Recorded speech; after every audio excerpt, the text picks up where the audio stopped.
Oi, concurseiro, estou de volta para a gente fechar o edital do TCE. Esse é o objetivo aqui, né? Vamos começar do começo e ver se a gente termina no final. Bom, vocês viram que o edital ele é dividido ali em 3 partes, né? Primeiro ele começa falando de contabilidade geral, depois ele vem para contabilidade pública e depois pega essa terceira parte que tem um monte de coisa. Enfim, nesse primeiro momento a gente vai ver os itens 1.1 e 1.2 da contabilidade geral, nesse vídeo de hoje, de agora.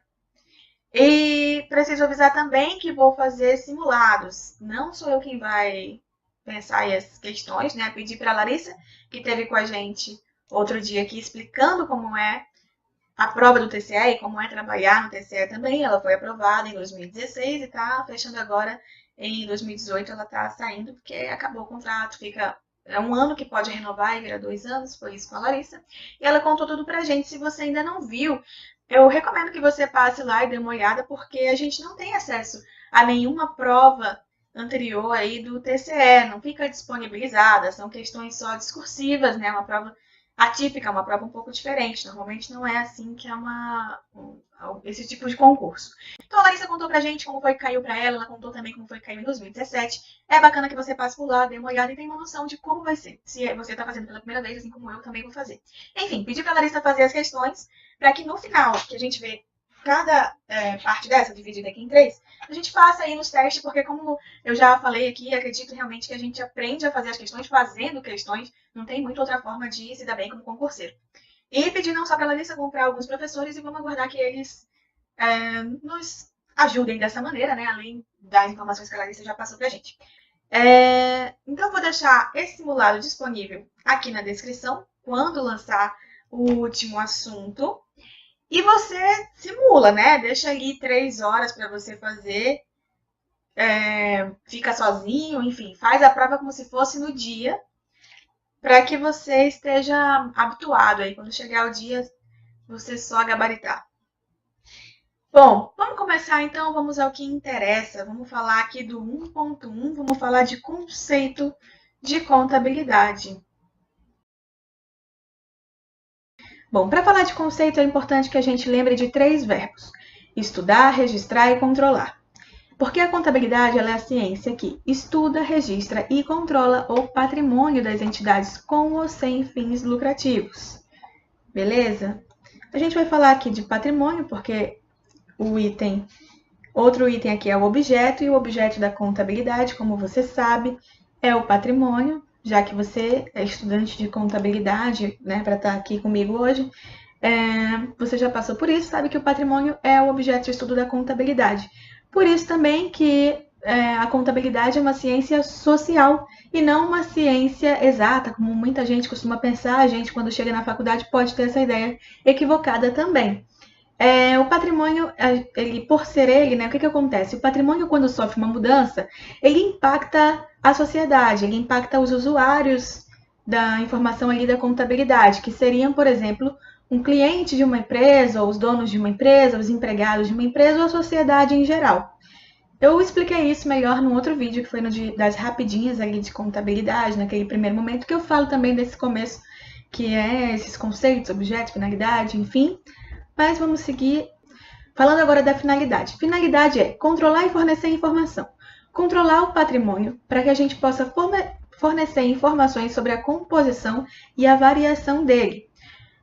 A partir do momento que a gente tem ali, está controlando o patrimônio, né, sabe como ele é composto, a gente pode dizer para esses usuários que eu já falei, como o cliente, o empregado, os donos da empresa, a sociedade em geral, dizer, por exemplo, informações que vão ser importantes para eles tomarem decisões. Como? Quando o empregado recebe uma proposta de uma outra empresa, é importante que ele saiba, por exemplo, se essa empresa que ele está hoje tem a possibilidade de continuar no mercado, de talvez fornecer um salário melhor para ele, ou se não, se é melhor ir para outra empresa aí de onde ele recebeu o convite, ou quem é cliente, saber se aquela empresa tem condições de fornecer, o quanto você precisa como cliente ali, ou se está na hora de mudar. Enfim, é a contabilidade que vai dar informações suficientes para que a pessoa, o usuário que for, tome ali a decisão que ele precisa. Então, a finalidade da contabilidade é controlar e fornecer informação sobre o patrimônio. Já quando a gente fala em campo de aplicação, nós estamos falando das entidades. E aí a gente sabe que as entidades elas podem ser com ou sem fins lucrativos. Por que sem fim lucrativo vai mexer na contabilidade? Contabilidade não é dinheiro?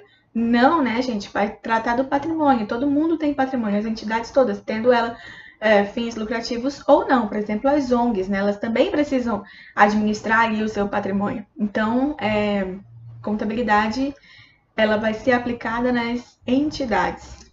Pronto, fechamos o item 1.1 do edital do TCE. Durou 1 minuto, pelo menos, é que eu falo muito, então pode ter durado uns 2,5. Bom, entrando então no item 1.2, a gente pode falar dos componentes do patrimônio. E falando deles, a gente tem ali os bens, direitos e obrigações. Como a gente sabe também, o patrimônio é composto por eles, né? Bens, direitos e obrigações. Sendo que bens e direitos ficam no ativo, porque eles representam a parte positiva do balanço, e já as obrigações ficam no passivo, que representa a parte negativa. Quando a gente fala em bens, nós estamos falando dos itens avaliados em moeda e capazes de satisfazer as necessidades das entidades. Os bens, como a gente sabe, podem ser intangíveis, podem ser tangíveis. Um exemplo de tangível são os veículos, os imóveis, enfim. E o intangível, marcas, patentes, softwares. Esses exemplos que a gente sempre fala só deles, né? E quando a gente fala em direitos, são valores que nós temos a receber, estão nos devendo. Por exemplo, quando a gente vende aí, é uma empresa e vende as mercadorias a prazo. Então, estão nos devendo o valor dessas mercadorias, nós temos um direito. Dessa forma, é o direito. Agora, a obrigação já é o contrário, são dívidas. Então, nós devemos pagar. Quando, por exemplo, a empresa faz um empréstimo no banco, ela está em dívida com esse banco, ela tem ali a obrigação de pagar essa dívida aí com esse banco. Agora, detalhando um pouco mais sobre os bens. Os bens, eles podem ser de 4 tipos. Temos os numerários, os de venda, os de uso e os de renda. Falando dos bens numerários, eles são os que estão disponíveis ali financeiramente, por exemplo, o caixa, mas poderia ser também o banco, ou aplicações financeiras de liquidez imediata, tipo assim, sei lá, Selic. Mas não poderia ser uma coisa para longo prazo, porque é para ser imediato, né? Para ser disponibilidade financeira. Isso aí a gente está falando de bem numerário. Quando a gente fala de bem de venda, estamos falando de o que existe ali na entidade destinado à comercialização, por exemplo, as mercadorias, né? Já quando a gente fala de bens de renda, eles são aqueles que não são essenciais para a atividade da entidade. Por exemplo, imóveis que estão ali para aluguel. Como a atividade da entidade não é aluguel, não é o aluguel de imóveis, locação, né, de imóveis ali, então é um bem de renda, você vai ganhar aí, ter um ganho com aquilo, mas não é a atividade principal da entidade. Quando a gente fala de bens de uso, é justamente o contrário. Esses são essenciais à atividade da entidade. E aí a gente está falando dos bens tangíveis e intangíveis e depende da atividade que a entidade realiza. Que trava-língua, hein? Mas deu para entender, né? Então, bem tangível, ali pode ser um veículo, pode ser um imóvel, depende do que a entidade utiliza para trabalhar. E também o intangível, como a gente já viu, né? Pode ser uma marca, uma patente, um software, enfim. Agora a gente fala do ativo e falando dele, que é um dos componentes aí do patrimônio, né? A gente tem que o ativo é um recurso controlado pela entidade como resultado de eventos passados e do qual se espera que resultem futuros benefícios econômicos para a entidade. Isso aí de acordo com o CPC 00, né? Bom, ele trouxe aqui 3 coisas que são muito importantes da gente observar, da gente ter em mente quando fala de ativo. Falou de ativo, a gente tem que pensar em benefício futuro, resultado de evento passado e que esteja sob o controle da entidade. Eu arrasei nesse desenho aqui, né? Ficou lindo mesmo, obrigada. Então, quando a gente fala em benefício futuro, quer dizer o seguinte, que ele vai ter que dar uma resposta para a entidade ou aumentando o caixa ou reduzindo a saída de caixa. Por exemplo, quando ele compra aí uma máquina que vai acelerar a produção de certa mercadoria, então ele vai estar trazendo um benefício.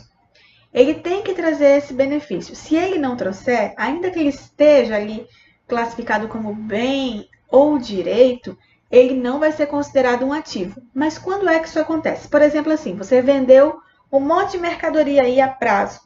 E o cliente para quem você vendeu, ele não vai te pagar. Ele não vai te pagar porque ele faliu, porque ele não quer, sei lá, ele não vai te pagar.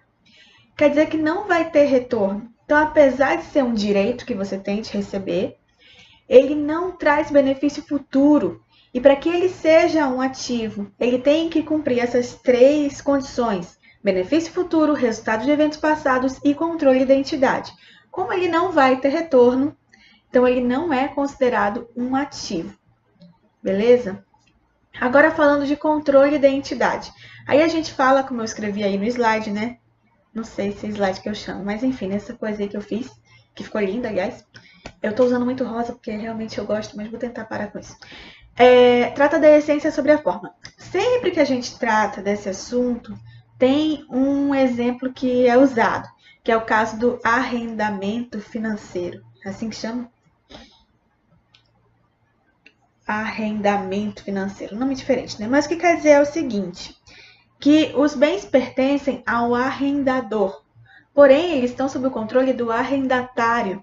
E esse arrendatário, que tem ali o controle, que pode fazer alguma coisa com aquilo, tem esse bem, ou enfim, esse negócio aí que tá com ele, dentro do ativo dele, porque é ele que consegue ter benefícios com esse bem, seja lá o que for arrendado aí. Pois é, então tem que ter benefício futuro. Acho que já detalhei o suficiente. E controle de identidade, porque também se não tiver sob seu controle, e veja, não estou falando de posse, não tem que estar na tua propriedade, mas tem que estar sob o teu controle. Você tem que estar usando, você tem que estar ganhando com isso. Então, controle de identidade. E resultado de evento passado, coloquei aí, né, essa frase poética, não contar com o ovo da galinha, porque ele tem que ser resultado, tem que estar concretizado, entendeu? Não pode ser uma coisa assim que aprovou no orçamento, mas ainda não tá, mas não tá, não pode, isso ainda não é ativo. Só vai ser ativo quando realmente for resultado de um evento passado, quando for concretamente aí um bem ou um direito da empresa. Então, acho que aqui deu para a gente ter uma ideia legal do que é o ativo e que tem que cumprir essas três condições. Vou voltar aqui rapidinho para a gente dar uma olhada de novo no conceito que o CPC traz, que é importante. Então, o ativo é um recurso controlado pela entidade como resultado de eventos passados e com o qual se espera que resultem futuros benefícios econômicos para a entidade. Quando a gente fala do passivo, é um pouco parecido, porque olha o que o CPC diz pra gente, né? Passivo é uma obrigação presente da entidade, derivada de eventos já ocorridos, cuja liquidação se espera que resulte na saída de recursos capazes de gerar benefícios econômicos. Ok, a gente também vai dividir ele em 3 partes para saber melhor como funciona. E seguinte, a gente tem aqui uma obrigação atual, porque se você já pagou, se a entidade já pagou, então não é mais passivo, né? Já está resolvido ali. Então, ela tem que ser uma obrigação atual, tem que ser resultado de evento passado. E aí eu voltei aqui com a galinha, por quê? Porque digamos que você vai numa loja, daí você quer comprar uma coisa nessa loja, sei lá, um carro. Você foi comprar um carro. E aí você fez tudo para comprar o carro, levou os seus documentos, está vendo aí, fez o cadastro na loja, fez tudo o que precisa fazer, enfim. Mas não assinou, não efetuou ali a compra, né? Não oficializou essa dívida. Então, enquanto isso não for oficial, não é um passivo da tua entidade. Continua, segue o pensamento com a galinha que vai dar tudo certo. E a liquidação, né, se espera que resulte no desembolso. Tem que pagar, paga, não tem muito o que dizer. Então, o passivo, a definição de passivo é essa. Vou voltar aqui, como fiz no ativo, para a gente entender melhor depois dessa explicação. Então, passivo é uma obrigação presente da entidade, derivada de eventos já ocorridos, cuja liquidação se espera que resulte na saída de recursos capazes de gerar benefícios econômicos. E agora a gente fala de patrimônio líquido para encerrar esse assunto por hoje. Patrimônio líquido é o valor residual dos ativos da entidade depois de deduzidos todos os seus passivos. Pronto, a gente conseguiu fechar o item 1.1 e 1.2 do edital do TCE Amazonas para a vaga aí de estágio e para contabilidade. Antes que você vá embora, eu preciso pedir para você se inscrever no canal, ativar o sininho, porque eu quero esgotar esse edital, então se você vai fazer essa prova, fica sabendo quando tem vídeo novo, e aqui tem vídeo novo todo dia.